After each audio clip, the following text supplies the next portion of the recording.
প্রথমেই জিজ্ঞাসা করবো কেমন আছো? খুব ভালো আছি, সুস্থ আছি, সুন্দর আছি। তোমরা যেরকম রেখেছো। হোলি কিরকম গেল?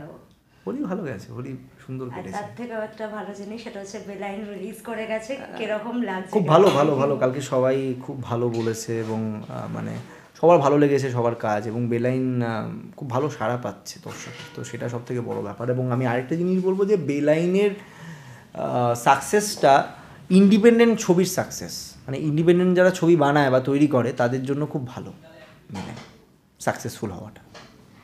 তোমার রোলটা নিয়ে সবাই খুব কৌতূহলে ছিল যে তোমার রোলটা কি হতে চাইছে, মানে তারপরে যখন সবাই হল থেকে বেরোলো তারপরে তারা তোমাকে কি বললো? একটা কথাই বললো, বুঝতে পেরেছিল যে কেন আমি কিছু সময় ডিসক্লোজ করিনি, কারণ ট্রানজিশনটা এবং আনসার যে হয় তার সে তো ডিসক্লোজ করে না, তো দ্যাট ইজ দ্য থিং। তোমাকে যদি বলি যে বেলাইন তো তোমার এই যে লাস্ট রিলিজ করলো, তার আগে তুমি প্রচুর সিনেমা করেছো, তোমার এই সিনেমা জগতে আসাটা কী করে?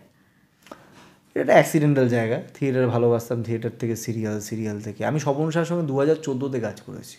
2014 মানে আজ থেকে 10 বছর আগে। তখন আমার সেটা প্রথম ছবি shopingmall.com, ওটা এখন ক্লিকই আছে। তো ওখান থেকেই সিনেমার যাত্রা শুরু। বড় পর্দার যখন একবার একটা ভালো লাগা তৈরি হয়, সেখান থেকে চেষ্টা করে করে করে করে একটা একটা ধাপে এগিয়ে এগিয়ে এগিয়ে সিঁড়ি থেকে, আমরা তো সিঁড়ি থেকে উঠি, আমাদের হেলিকপ্টার দিয়ে কেউ তোলে না, তো সিঁড়ি থেকে উঠে উঠে এই জায়গায় পৌঁছানো। এবং আমার লাস্ট রিলিজ পারিয়ারও গতকাল 50 days সেলিব্রেশন ছিল। তো আমি বললাম যে বেলাইনও যেন 100 days ক্রস করতে পারে, পারিয়া তো করবেই। তোমার তো বলতে পারো মানে ব্যাক টু ব্যাক ব্লকবাস্টার্স চলছে, পারিয়া এত বড় সাকসেস, তো পারিয়া যখন তুমি করছিলে স্ক্রিপ্টটা এমন কি দেখেছিলে, মানে একটা তো আমরা জানি মানে তুমিও কি ডগ লাভার, এটা কি আমি বলতে পারি? অবশ্যই আমিও পেট লাভার, এবং আমি একটা জিনিস বিশ্বাস করি, যে ছবি মানুষকে রিলেট করাতে পারবে, এটা কোনো মানে আলাদা করে কোনো ফর্মুলা নেই, এটাই ফর্মুলা। যে ছবি মানুষকে রিলেট করাতে পারবে সেই ছবি হিট হবে। সেটা পারিয়া হোক, বেলাইন হোক, অল আর রিলেটেবল সিনেমা, তো সেগুলোই হিট করছে। তুমি যখন ফার্স্ট যে কোনো স্ক্রিপ্ট পাও, এমন কোন তিনটে কোয়ালিটি যেটা তুমি মানে যেটা কন্টেন্ট, আমি কন্টেন্ট দেখি। কন্টেন্ট কন্টেন্ট ছাড়া কিচ্ছু হয় না। কন্টেন্ট অবশ্যই কারা আছে কি ডিরেক্টর সেগুলো পরবর্তীকালে ম্যাটার করে, কিন্তু কন্টেন্টটা হচ্ছে সব থেকে ইম্পর্টেন্ট। কন্টেন্ট থাকলেই সবটা হয়। বাংলা ইন্ডাস্ট্রিতে এতদিন ধরে কাজ করছো, অনেক নায়ক নায়িকার সাথে কাজ করছো, তোমার ফার্স্ট কোন নায়িকার উপর তোমার ক্রাশ ছিল? বাংলাতে ক্রাশ মানে আমি দেখো একটা কথা বলি, ক্রাশ না, সবাইকেই ভালো লাগে, সবাই বন্ধু বান্ধব স্থানীয়। এবং ছোটবেলায় তো নিশ্চয়ই কারোর উপর ক্রাশ ছিল। আমার ক্রাশ ওরকম মানে কি বলতো, আমি তো ছোটোবেলায় বলতে গেলে, তুমি যদি আমাকে অনেস্ট রিভিউ বলতে বলো, শুভশ্রী গাঙ্গুলি বলতে পারো। আর অ্যাক্টর কাকে ভালো লাগতো? না, আমার পরমদাকে সত্যিই খুব ভালো লাগে, আবির চট্টোপাধ্যায়কেও ভালো লাগে, জিহু সেনগুপ্তকেও ভালো লাগে।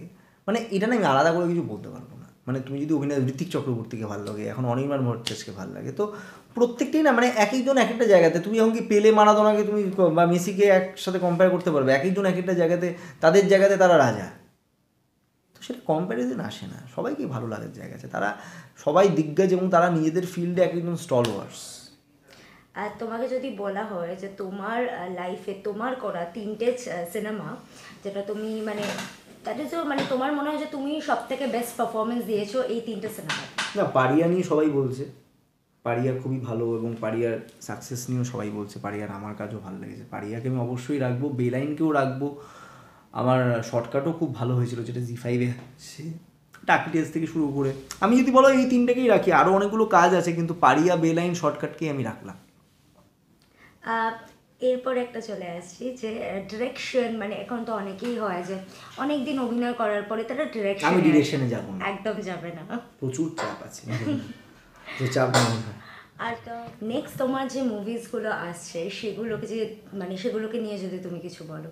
আমার এই আসছে নিশাচর আসছে, তার সাথে একটা অ্যামাজন প্রাইম রিলিজ আছে, দুটো বাংলাদেশের প্রজেক্ট আছে, তার সাথে আমি আরও দুখানা প্রজেক্ট এখন করছি, মন্টুবাবুর অ্যাম্বাসেডার আছে, এতগুলো রিলিজ আছে তো পরপর, আর তার সাথে আরও ছবি করবো, তো হবে তো।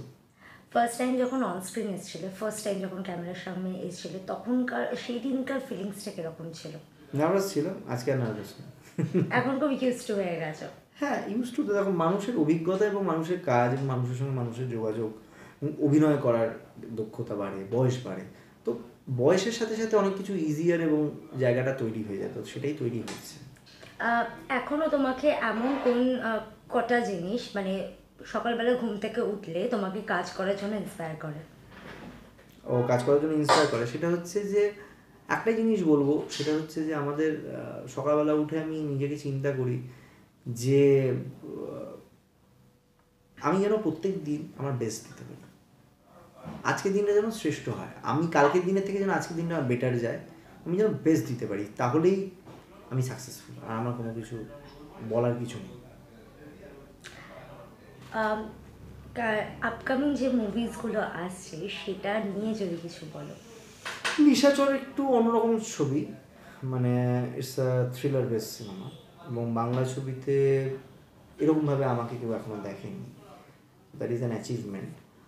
তারপরে অ্যামাজন প্রাইম তো অবশ্যই হিন্দির ছবি, মানে হিন্দি অ্যামাজন প্রাইমের ছবি তো সেটা সবাই জানে যে অসাধারণ, এতজন কাস্ট কিউ হয়েছে, সেটা চাইল্ড ট্রাফিকিং নিয়ে, সেটা একটা খুব রিলেভেন্ট সাবজেক্টের উপরে হয়েছে, তো সেটাও ভালোভাবে হচ্ছে। তো দুটোই আছে, মানে দারুণ ছবি। বলিউডে কাজ করার তাহলে ইচ্ছা রয়েছে সেই জায়গায়? করলাম তো হিন্দি ছবি করলাম, হ্যাঁ, মানে হিন্দি অ্যামাজন প্রাইম মানে করলাম। ইন ফিউচার আমরা বলিউডে আরো বলিউডে হ্যাঁ আমি কাজ পেলে অবশ্যই ভালো কাজ পাই। আমি অ্যামাজন প্রাইমে যাদের সাথে কাজ করেছি, বিনয় পাঠক, একাব আলী খান্না, বিজেন্দ্র কালা, শারিফ হাশমি, এজাজ খান, আমাদের এখান থেকে তনুশ্রী চক্রবর্তী ছিলেন বাংলা থেকে। এক্সপিরিয়েন্স কিরকম ছিল ওদের সঙ্গে কাজ করার, মানে ওদের সাথে ফ্লো শেয়ার করার? ভীষণ ভীষণ ভালো, এবং they are very much humble, they are very much cooperative, ভীষণ ভালো এক্সপিরিয়েন্স ছিল। টলিউড আর বলিউডে যদি কাজ করে আমরা প্রসিডিউরের কথা বলি, কি কি ডিফারেন্স তুমি মানে কাজে লক্ষ্য করলে?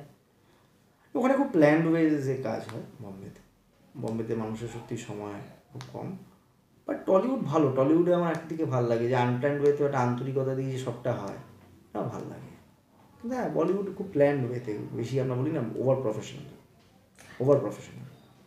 তুমি এখন বলতে পারি যে তোমার কেরিয়ারে একটা টপ পজিশন থেকে এখন বিলং করছো, তাহলে তোমাকে সিঙ্গেলি কি দেখা যাবে, না মিঙ্গল হওয়ার কোনো চান্সেস আছে তোমার? সময়, পরিস্থিতি, পরিবেশ সবাইকে সব কিছু করা। সিঙ্গেল আছি, ভালো আছি, কেন মিঙ্গল কেন হওয়া যায় না? দেখো মানে মিঙ্গেল হওয়ার জন্য তো কাউকে লাগবে, আমি তো একা মিঙ্গেল হয়ে যেতে পারবো না, কেউ থাকলে অবশ্যই হবে। মানে কেউ নেই? নেই, এমন তো কেউ নেই। কাউকে ভালো লাগা হয়? তোমার কাউকে ভালো লাগা হয়? না না, বলো। তোমার কাউকে ভালো লাগা হয়? আমি তোমাকে প্রশ্নটা করছি, না। তুমি মাথাটা নাড়ছো এরকম করে, না করছো, তা আমি ওখানে বললাম কথাটা, আমি তোমাকে বলেই দিলাম আমি সিঙ্গেল, তারপরে বলছো তুমি কাউকে ভালো লাগা হয়, তাহলে আমিও তুমি তোমার কাউকে ভালো লাগা হয়? এটাই তো সবাই জানতে চায়, কি যে আমার কাউকে ভালো লাগে কি না? আমার সবাইকে ভালো লাগে, আমি তো বলেছি আমি সার্বজনীন। তুমি ভালো। আইপিএল চলছে, কোন টিমকে আপাতত আমি কেকেআর কেকেআর করবো, লড়বো, জিতবো। তো কেকেআর এর কোন প্লেয়ার্স কে সব থেকে বেশি এখন? তোমার কাকে ভালো লাগে?